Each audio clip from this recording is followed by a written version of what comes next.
Carol Henderson. I'm with Let's Go Geography. You might have seen me post a few things every now and then. And I do geography for grades K through 5, and everything is very much hands-on. And some people might think, well, you know, what's the big deal? Why is it so important to you? Well, I feel like, you know, we live in an age where kids, they watch TV, they watch movies, they get on the computer, they play video games, and everything is fast, really fast. So I find that even if you teach in church or you teach in a classroom setting, you see that in the kids. They get bored really easily. And if you have bored kids, you have kids that act up and don't do what they're supposed to do. And I just want to avoid all of that. And even if you're in a homeschool setting and you're not dealing with the classroom, the kids just enjoy it so much better, and they get so much more involved if they're actually doing things with it. So everything we do in Let's Go is sort of a project, everything you're doing. So let's start at the beginning and go all the way through. So any geography curriculum always starts with maps. That's kind of a given, and we do too. So with maps, what we do is every week we go to a different country in the world. And so with maps, when we get to a continent, we go continent by continent. We'll sit on a continent for, you know, however length of time, and we'll visit certain countries. So when they get there, even the little kids, the kindergartner kids, they color the country that we're studying. And then we have other questions depending on their age, like, can you find this? What body of water do you see? What country is north? What country is south? So it's kind of like a hide and seek game, but they're learning while you're doing this. And another thing I like to do with this, and the kids love it, is the classic game, and there's a reason it's classic, is I Spy. So say you're in Africa and you say, I spy a country that begins with the letter S. And they love it. And in a classroom setting, I teach at a homeschool co-op. We have to play till everybody gets a turn, because it's a big hit, and they really learn that way. So that's maps. And if you're just joining us, I'm Carol Henderson with Let's Go Geography. We just did maps. Now we get to flags. Now, when I first started this class years and years ago, I bought the little stickers with the maps, and they just put the stickers in the appropriate places when we got to that part of the lesson. Well, I began to think, you know, they don't care. They don't hardly even know what they're doing. So we switched some things up again. And so now the kids color the flags, and they can cut them out too. Now, I usually cut them out before I get there because I do have a classroom, but at home you could have them cut and color. And then if you buy the passport, which is separate, there's a continent for each page. There's pages for each continent. So it's also emphasis on, okay, what continent is this country in, because that's the page you put it on. So they really enjoy this, and they're very proud of this, and they love it. And I show them my real one, which is old, so it's blue. I don't know if they've changed them or not, but mine looks like this, and they get really excited, and some of them think it's real, but it's not. But that does not come with the curriculum. With the curriculum, you would get a flags page, and same concept. They would glue the flag in the appropriate box and then draw a line to where the country is on the map, and then save it till you're done with that continent. So that's flags. So now, how do you learn hands-on? I used to use just books, and we would sit down, especially with the younger kids, and basically look at the pictures and describe the country with the pictures.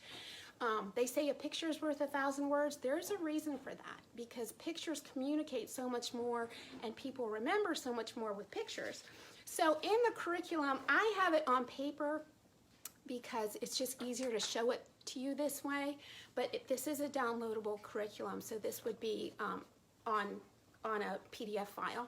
You've got pictures with little captions so the kids can see things in the country that are important. So you've got a couple pages of those, and then after you're done with pictures, this again is on the digital curriculum. These are links in the curriculum that you would just hit, and it takes you to Safe YouTube. So you don't have the stuff on the side that you're worried about. It's Safe YouTube, unless occasionally Safe YouTube isn't available, but that doesn't happen much. And these are different aspects of the country. So This one is from the Australia lesson. There's something about the Maori, and a little clip here about the All Blacks, which is the rugby team, and the haka that they do. I don't know if you're familiar with that, but it's pretty cool.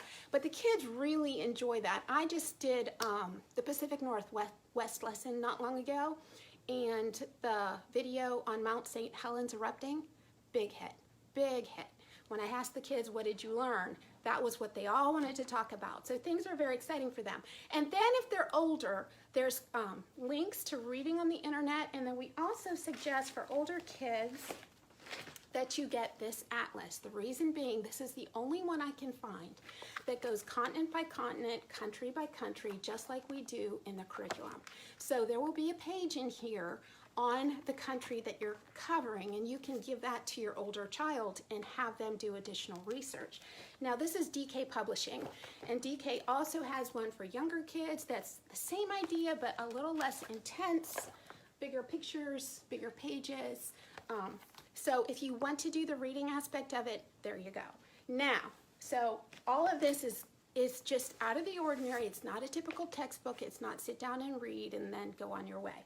So after they read, how do they remember this stuff? Well, we encourage them to write about it. So the curriculum includes this page, and every country has its own notebooking page where they can write about highlights. Or this product is new, and it's probably going to be available to the public in about 3 days. So this is workbooking. Okay, that's fine. Sorry. This is workbooking sheets, and there is a 2-page spread for every lesson in the curriculum with little boxes specifically geared to what they learned in the lesson.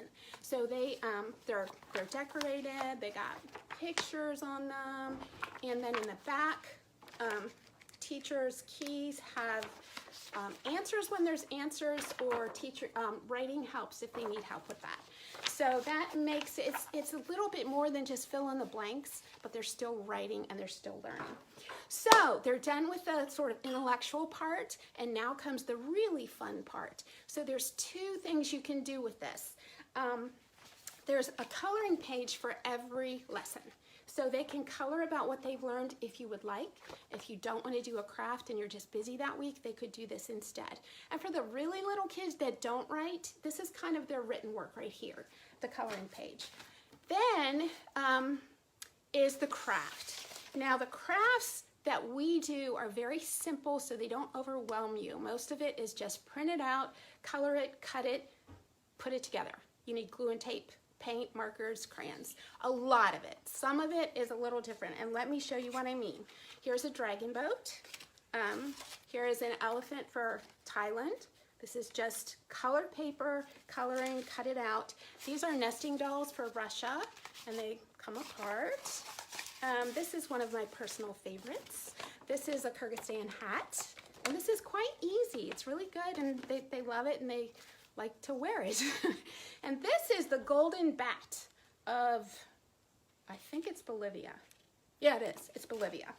And this is the Swedish dollar horse. All of these are made out of paper. So there's not a whole lot of prep on your part. All the work is done, and the kids really enjoy that. And while they're making it, I remind them, okay, why are you making this dollar horse? What country did we study about today? And then I always make them write the country somewhere on the project, because we're not making a horse just to make a horse. We're making a horse so you remember Sweden.